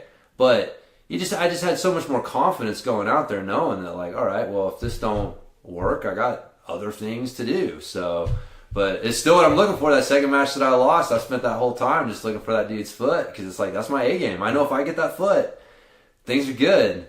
But, yeah, you can't just do that all the time. Competition's one thing. And even though you don't, like, say you're not working your A game, it's still there, and you can come back and drill it, and you can give yourself a, like, if, I always have jiu-jitsu rules for myself, man, always. I don't share them most of the time, and people have no idea, but I'll have positions that I'm avoiding, certain aspects, little details of there's always jiu-jitsu rules I have, and I stick to those motherfuckers, and man, that pays off so much, dude. And I think that's such an important thing for people to implement. Yeah. Like I noticed it. I caught a sweet rear naked choke with my left arm, last night, and I was pumped because it was like fucking surgical, dude. It was like, and because before everything was, I do it. My go-to was right arm. And it was like a 3-month rule, and I'm still kind of applying that rules.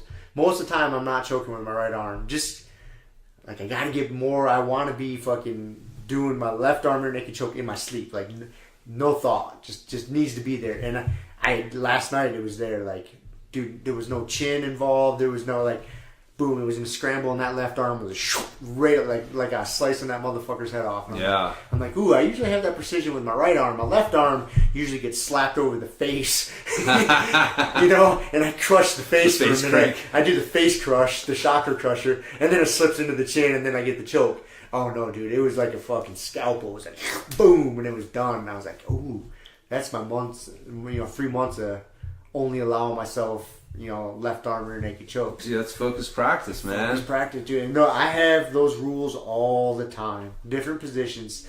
Oh, I could just go on for days about the different positions, different little rules I put to myself. Like, because I'll have go-tos, and I'll realize that, like half butterfly. Like, that was one of my go-tos. Like, and I had to stop doing my.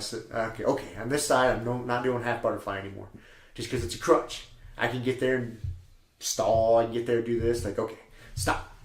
And I had to make myself stop doing shit. Like, okay, just stop. Like, I'm not involved in my game, anybody's game. You know, like anything. Like. I'm the same way, dude. I almost get bored. Yeah. It's like you get bored. It's not that it's not working. It's almost like when shit works too well. It's like, all right. I need something else to do. Yeah, because you can predict you can predict the whole series of events with certain training. Like, you get so good at one position, you're like, okay, his weight's going to shift here. I'm going to lift this. Then this arm's going to be here. Boom, boom, boom. All right, start it over. Like, it's just like, all right.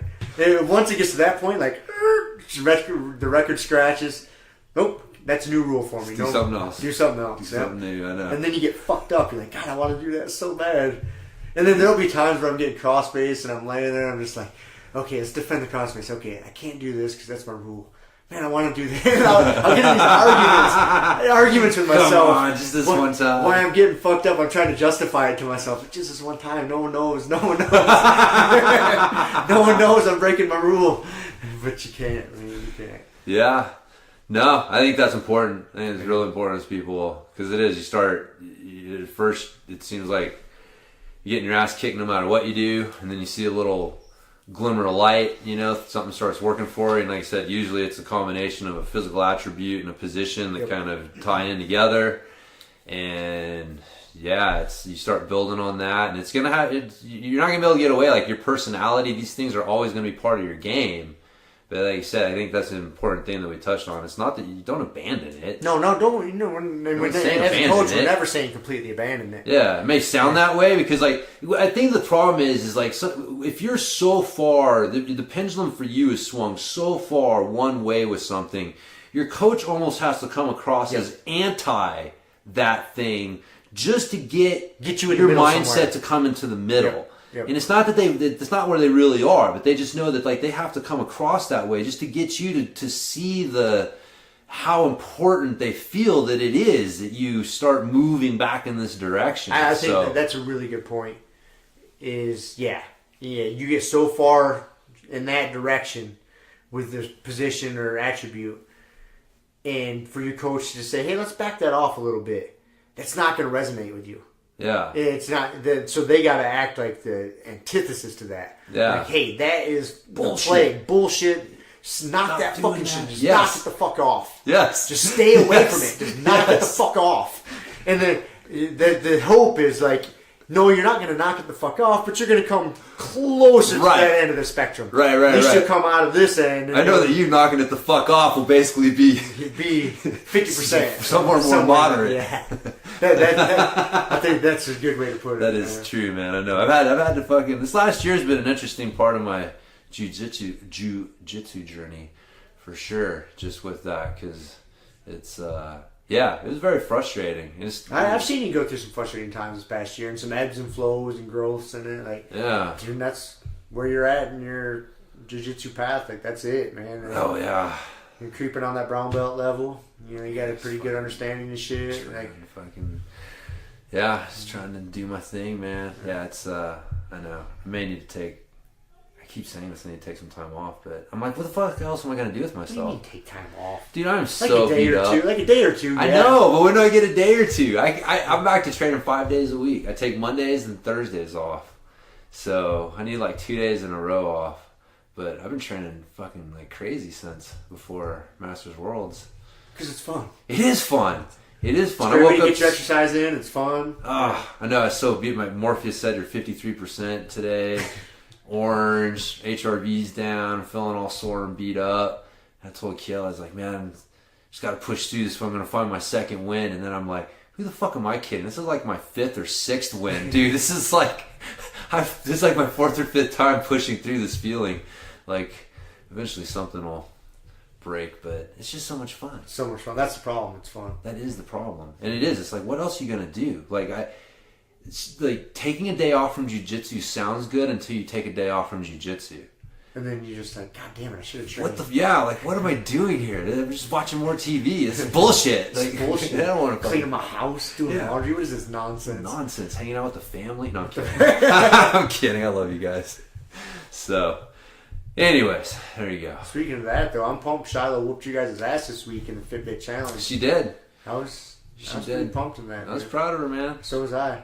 She was getting out and... Did she wear the crown around? The fucking Nerf gun war crown that you wore? Oh, no. We got to pull that out. We'll give it to her. She should have that crown. She should. She's the step champion of the house. You just demoralize us. You have more steps than all three of us combined. It's my job. I walk off in that job. I know, man. It's a disadvantage to you guys. I told you the other day I was trying to wrap my mind around exactly how many steps you get each day. And it seems almost inconceivable to me to walk around that much. It's not. But I was like, dude, when we went to Vegas, I went to Vegas and we walked our fucking faces off and didn't even hit 30,000 steps. I'm like, what? How are you getting like 40,000? Like, it's insane. It's not really. It's not. You think about it, man. You know, like the only way you could really understand is just you go to work with me for the day. I guess I have to. You'd have to. You know, or just have you wear a body cam for me, and then I can just review the footage while I'm sitting down.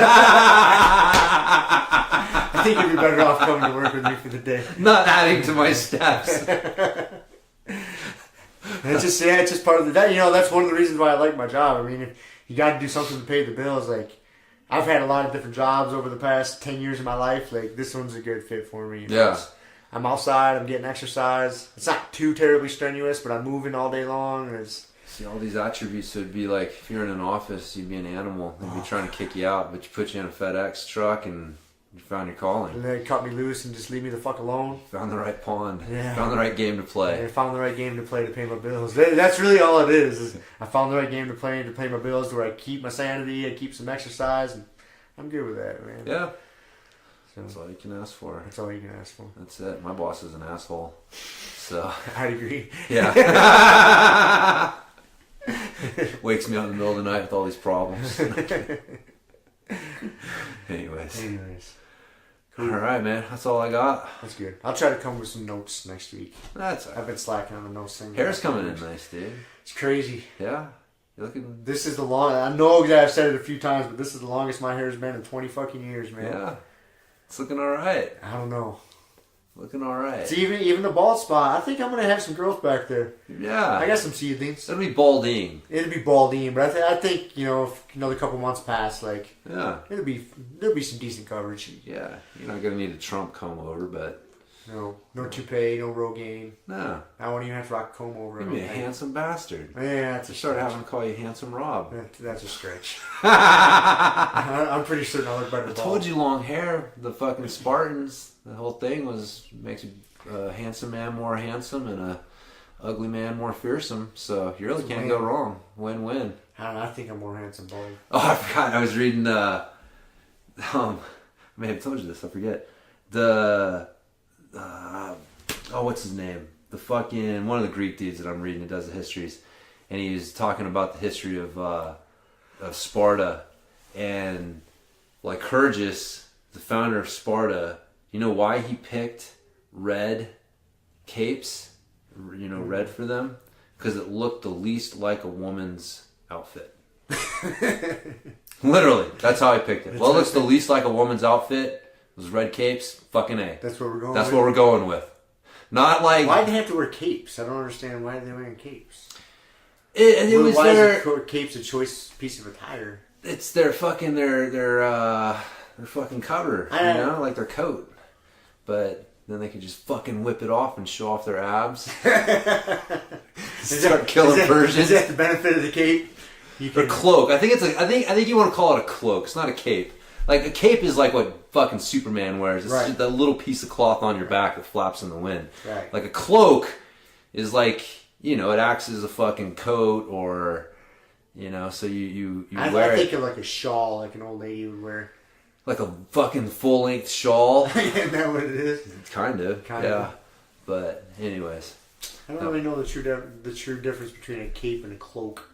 When I hear cloak, I think of like invisibility cloak. The cloak wraps around you, comes over the shoulders and comes around to the front. A cape just hangs down the back and covers your ass. Yeah. So that's the difference. That's why a cloak is better, because you wear your cloak, you got your regular clothes, and then it's like your coat. It's not a coat, it's a cloak. Because then you can use it as a blanket. You can use it as like, it's got all sorts of fucking function besides. And if it was like a coat and you had your arms in there. That's right. Cumbersome. And remember, those Persians were effeminate because they put fucking carpets under their beds and they wear coats in the winters as fuckers. Pussies. So we just got a red cloak because we don't want to look like women. Chose red because he didn't want to look like women. That's part of the problem I'm having with this fucking hair. The fact that I'm having to use shampoo and conditioner, bullshit. he's tripled his bathroom, his shower supplies. I went from one bottle that washed my head, my face, my body, everything. One bottle. Now I got fucking that. I got shampoo. I got fucking conditioner. You know they make all-in-one stuff. Shampoo, conditioner, body wash. Yeah. Yeah. But I've been Z uses it. But I've been advised to use otherwise. Man, like, dude, I noticed, like, we're not even going to get into this. I was like, what the fuck? I'm not even going to get into this. No, I don't even want to talk about this. I feel very insecure in this conversation. Having to use shampoo and conditioner. Okay. I haven't buy shampoo in fucking years. Hair's so overrated, man. It's fucking dumb. It's so dumb. Not really. It is. It's dumb. It's good. No, it's useless. It's not useless. Yeah, it is. No. That's what keeps the top of our head from burning. So is a hat. Well, I've been bald for 20 fucking we years. didn't always have hats.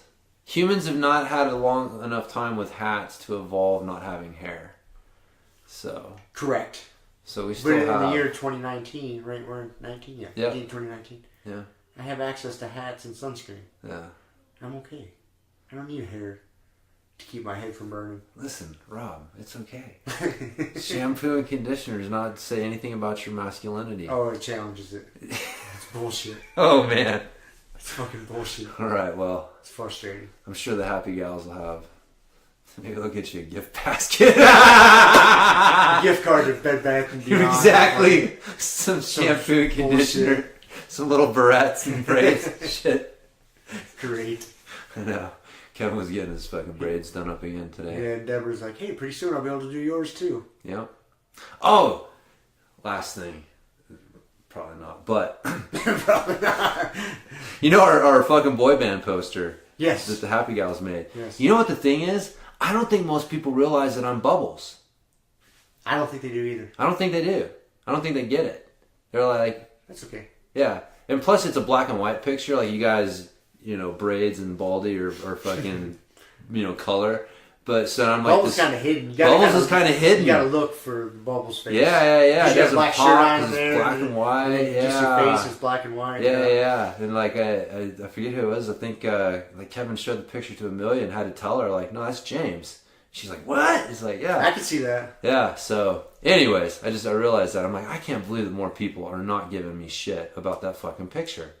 And then I realized, like, oh, they don't know that's me. Yeah, there's that, and we've desensitized our whole gym with the blue steel pictures hanging in the bathroom. That is true. In the bathroom, the first time that Shaman told me, he was like, I forget what he told me, something along the, like, he's like, yeah, man, I saw your picture in the bathroom. I didn't realize it was a joke. I just thought that, like, you really were, like, I forget how he put it, but, like, the insinuation was, like, that I put it in there on purpose because, like, I thought so highly of it and myself. And I'm like, oh my, that's the first time I realized, like, wow, I never realized people could take it that way. I thought everybody knew it was a joke. But then, that makes me wonder how many other people don't realize that's a joke. Me too. that skews their opinion to you greatly. Oh my goodness, that's fucking hilarious. I know, dude. I've thought about that a lot. There's a lot of people. There are some people in here that don't realize that's a joke. I got my picture in the bathroom. Look, blue steel. Oh man. So. All right. Okay. That will be the last thing. I think that is Let's it. call it right. All right, we gotta get so. Okay, man. Cool. Well, I guess we'll talk to everybody next week. See ya. See ya. Thank you for listening to the Grumpy Guy BJJ Podcast. Thank you all for listening. You can find us on Podbean, Apple Podcasts, Spotify, and wherever else you listen to podcasts. Please make sure to subscribe and leave us a review. It really does help and will allow us to keep putting out episodes. If you have any questions, comments, or ideas, hit us up at grumpyguybjj@gmail.com. Also, go to our website, grumpyguybjj.com, and get signed up for podcast updates and get our free BJJ Improvement Starter Kit. That's it for now, so get on the mat, train hard, and talk to you all next week. Down clown with a permanent rep, a hermit now, boom. Doggy stool, foggy, cool, got a froggy outside Molly dude. Melvin, Colin, Daisy Duke, hanging by the lace of their shoes. No trace of the tools, shaped in your face, fuck the rules. Snooze, you lose, one eye always open, at times two. No clue, but soon a brief monsoon might give you a view to choose. Stay tuned, include, won't conclude. To the end is near, beware there's consequences for what you do. To me, demon, a devil of many levels, I keep on feeding. For several of them rebels, me, myself, and I. Me, myself, and I.